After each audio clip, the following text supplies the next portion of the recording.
భయపడ్డారు. ఏమని భయపడ్డారు? వినాలి. ఏమని భయపడ్డారు? భూతమని భయపడ్డారు. భూతమని భయపడతారు. యేసు ప్రభువు నాయనా భూతం ఏం కాదురా నాయనా, భూతం వేరు, నేను వేరు, మనిషి వేరు. మనిషికున్న రూప విధానాలు వేరు, దయ్యానికున్న రూప విధానాలు వేరు, దేవునికున్న రూపం యొక్క విధానాలు వేరు. కనుక ఈ మూడింటిని కూడా మీరు ఇన్ని రోజుల నుంచి ప్రార్థనకు వస్తున్నారు.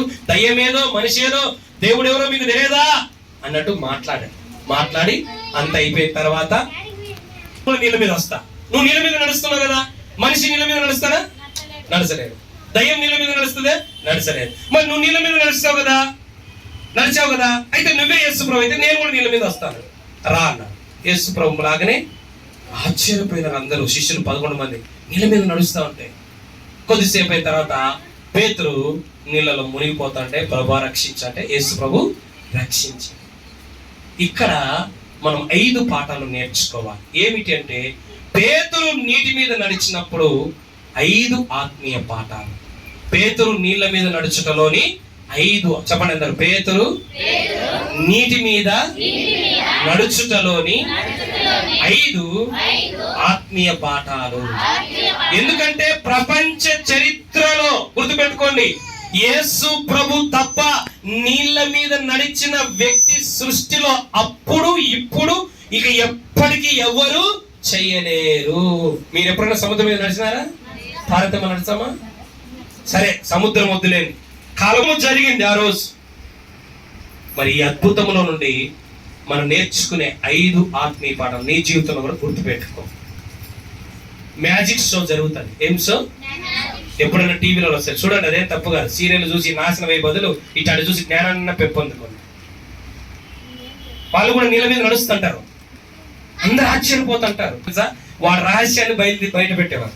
ఏం చేస్తారంటే ఇన్విజిబుల్ అంటే కంటికి కనబడని కొన్ని కింద పెడతారు, తంతెలు పెడతారు. కంటికి కనబడవు. అందరూ అనుకుంటారు అబ్బా నీళ్ళ మీద ఎట్లా నడుస్తున్నారు. కానీ తర్వాత షో అయినాక ఒక రివీల్ చేస్తారు. ఆ కంటికి కనబడని తంతెలు గాని తాళ్ళు గాని పెడతారు.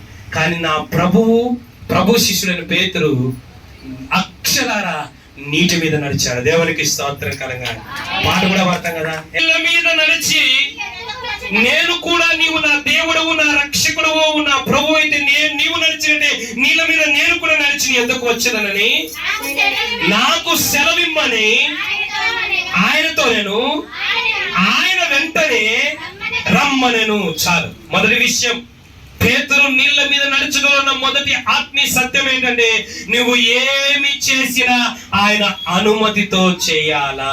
దేవునికి స్తోత్రకరంగా. ఏం చేయాలా? నువ్వు ఏం చేసినా మనలంతా ఎట్లా తెలుసా, మనం చేసే పనులు ఎందుకు సక్సెస్ కావంటే అంతా చేసి లాస్ట్ లో దేవుని అడుగుతాం, ఇది నీ చిత్తమా కాదా ప్రభువా. కానీ పేతురు ఏమంటాడు తెలుసా, నువ్వు నీళ్ళ మీద నడిచావు నాయనా, అయితే నేను కూడా నీళ్ళ మీద నడవాలని ఆశ ఉంది కానీ నేను నడవలేను. నీళ్ళ మీద నిలవాలని ఆశ ఉంది కానీ నేను నిలవలేను. కానీ నడవాలంటే నీవు సెలవిస్తే. ఎవరు సెలవిస్తే? నీవు సెలవిస్తే నేను నడుస్తా. నువ్వు సెలవిస్తే నేను ఉద్యోగం చేస్తా, నువ్వు సెలవిస్తే నేను చదువుతా, నువ్వు సెలవిస్తే నేను వివాహం చేసుకుంటా, నువ్వు సెలవిస్తే నేను దేవుని అనుమతి తీసుకుంటున్నావా?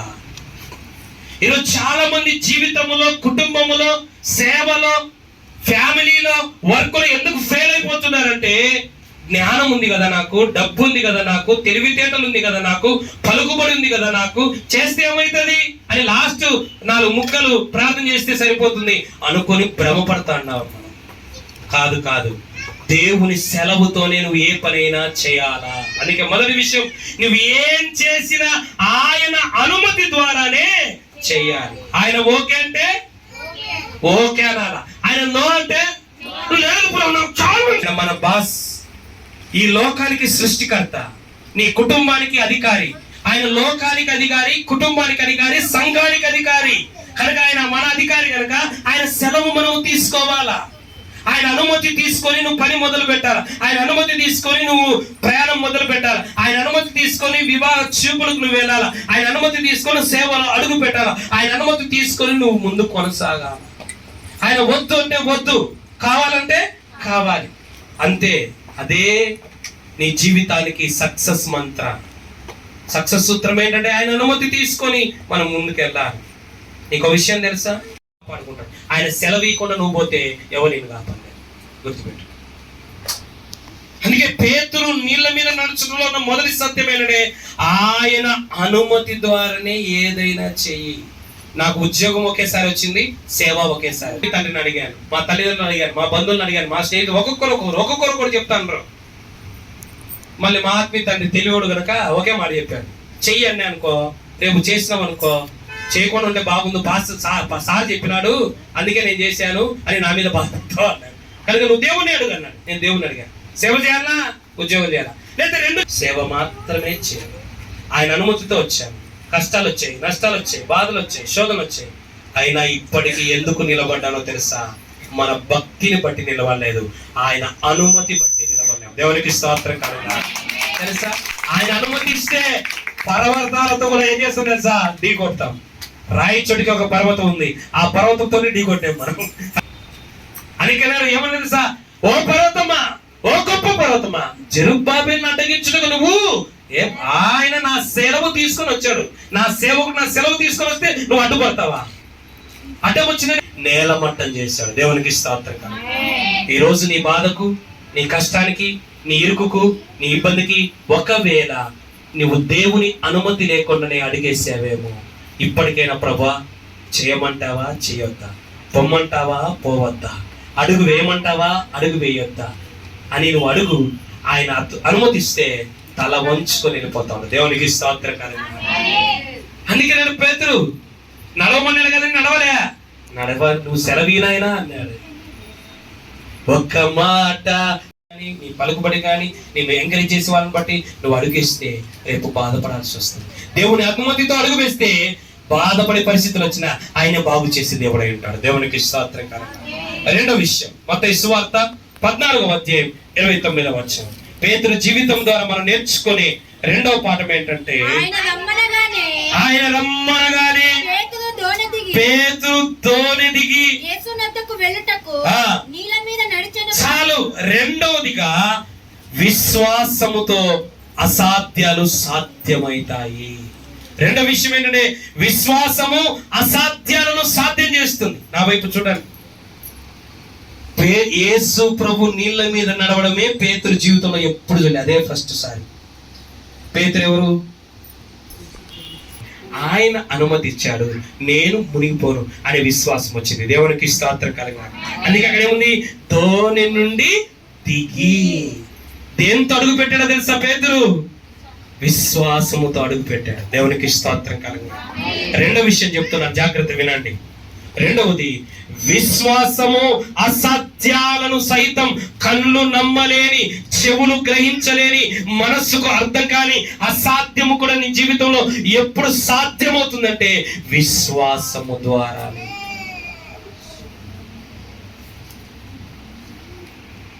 నీకు అసాధ్యమే, సైన్స్ కు అసాధ్యమే, బంధువులకు అసాధ్యమే, కుటుంబ సభ్యులకు అసాధ్యమే, నాయకులకు అసాధ్యమే, విశ్వాసానికి సమస్తము సాధ్యమే. దేవునికి స్తోత్రం కలుగును. ఆమేన్. అందుకే యేసయ్య ఏమన్నాడు శిష్యులతో? నమ్ముట నీ వలనైతే, నమ్మడం నీ చేత కాలేదు కనుక నీకేం కాలే అన్నాడు.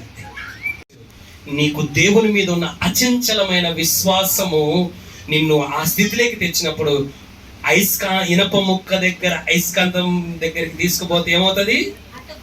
అదే పరిస్థితి వస్తుంది. దేవునికి స్తోత్రం కలుగును. గుర్తుపెట్టుకో, అసాధ్యం అసాధ్యమే. నిజమే, మనుషులకు అసాధ్యమే. దేవుడే చెప్పాడు, మనుషులకు అసాధ్యమే కానీ దేవునికి సమస్తము సాధ్యమే. మూడో విషయం, అందుకే విశ్వాసాన్ని పోగొట్టుకోవద్దండి. విశ్వాసాన్ని పోగొట్టుకోవద్దండి. విశ్వాసాన్ని నువ్వు కాపాడుకుంటే అన్ని దేవుడు నీ దగ్గరికి తీసుకువస్తాడు. నా మూడో విషయం, మత్తయి సువార్త 14వ అధ్యాయం 30వ వచనం. మత్తయి సువార్త 14 గాలిని చూచి భయపడి. చాలు. మూడో విషయం ఏంటంటే మన జీవితంలో గుర్తు చేసుకోవాలి, పేతురు నీళ్ళ మీద నడుచుటలో ఉన్న ఆత్మీయ పాఠాలు ఏమిటంటే, మూడవ పాఠము జాగ్రత్తగా విందాం.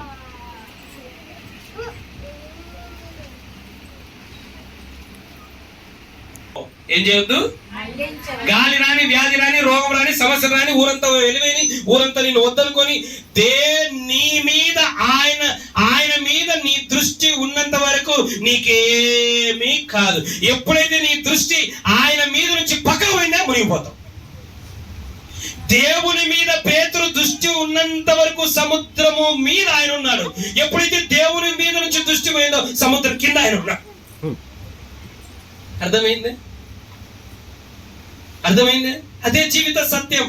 దేవుని మీద నీ దృష్టి ఉన్నంత వరకు, దేవుని మీద నీ గురి ఉన్నంత వరకు, దేవుని మీద నీ ఆలోచన ఉన్నంత వరకు సముద్రమైనా, తుఫానైనా, గాలైనా, శోధనైనా, వేదనైనా, బాధైనా నిన్నేమీ చేయలేవు. ఎప్పుడైతే వయమ్మో కష్టం వచ్చింది, వయమ్మో బాధ వచ్చిందని నీ దృష్టి దాని మీదకి పోయిందా మునిగిపోతా. మళ్ళీ చెప్తాయి చూడండి, అవి చూడండి. మహాసముద్రంలో కూడా నువ్వు మునిగిపోవు. దేవుని మీద దృష్టి పోయిందా పిల్లకాలంలో కూడా మునిగిపోతావు. దేవుని మీద నుంచి మన దృష్టిని మళ్లించేది లోక ఆశలు. దేవుని మీద నుంచి మన దృష్టిని మళ్లించేది సాతాను. కనుక జాగ్రత్తగా ఉంది. అంత బాగా ప్రార్థన చేస్తుంటే ఏమైంది? అంత బాగా వాక్యం చదువుతుంటే ఏమైంది? అంత బాగా ఆరాధనకు వస్తుంటే ఏమైంది? అంత బాగా స్వార్థ చేస్తుంటే ఏమైంది? దృష్టి ఏమైపోయింది? పక్కకి వెళ్ళిపోయింది. అందుకే గాలిని యేసును చూచినంత వరకు పేతురుకి ఏం కాలే. ఎప్పుడైతే దృష్టి పక్కకి వెళ్ళిపోయిందో ఆయన దర్శనం పోయింది, ఆయన ధైర్యం పోయింది, ఆయనకున్నవన్నీ కూడా కోల్పోయాయి. కనుక మన జీవితంలో మనం తెలుసుకోవాల్సిన గొప్ప సత్యం ఏంటంటే మన దేవుడు ఎవరంటే ఎబ్రీ పత్రిక 12వ అధ్యాయం 2వ వచనం, విశ్వాసానికి కర్త దాన్ని కొనసాగించువాడైన యేసు వైపు చూచుచు. ఎవరైపు చూడాలా? కష్టం వచ్చిందా? ఎవరైపు చూడాలా? వ్యాధి వచ్చిందా? ఎవరైపు చూడాలా? బాధ వచ్చిందా? ఎవరైపు చూడాలా? సమస్య వచ్చిందా? ఎవరైపు చూడాలా? తట్టుకునే పరిస్థితి వచ్చినా నీ దృష్టి ఆయన మీద ఉండాలి తప్ప పక్కకు పోతే ఏమంటావు తెలుసా? ఏమంటావు అంటే కీర్తనలు, కొండల వైపు నా కనులెత్తి తిని నాకు సహాయము ఎందుకు వస్తుంది? ఎవరు చూడమని? వాళ్ళ వైపు, వీళ్ళ వైపు, దాని వైపు, దీని వైపు. అందుకే దేవుని వైపు చూడడం నేర్చుకో. మన జీవితం ఎంత కష్టం ఉన్నా రాని, ఎంత బాధ ఉన్నా రాని, ఎన్ని నిందలన్నా రాని, ఎన్ని అవమానం రాని, ఎన్ని కడగళ్ళైనా రాని, ఎన్ని పెను తుఫాన్లైనా రాని, ఎవరైపు చూడాలా? అదే ఎవరా దేవుడు? విశ్వాసని కర్త దాన్ని కొనసాగించువాడు. 121, కొండల వైపు నా కన్నులు ఎత్తి తిని నాకు సహాయమే రాలే. నన్ను ఎవరు ఆదుకోలే. ఇంకా బాధపడతా ఉండాలి, వాళ్ళ మీద ఏడుస్తా ఉండాలి, వాళ్ళ మీద సనుగుతా ఉండాలి, వాళ్ళ మీద కొనుగుతుందున్న ఆశీనుడైన వాడా నీ తట్టు నా కనులు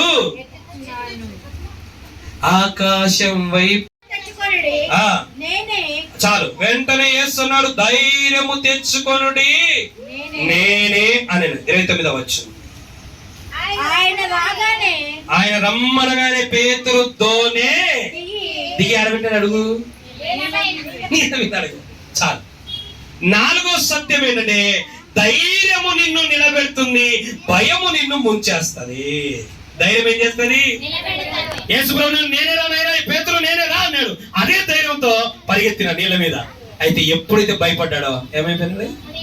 కనుక మళ్ళీ చెప్తున్నాను, ధైర్యమే నిన్ను నిలబెడుతుంది, నీ జీవితాన్ని నిలబెడుతుంది, నీ కుటుంబాన్ని నిలబెడుతుంది, పరిచయాన్ని నిలబెడుతుంది.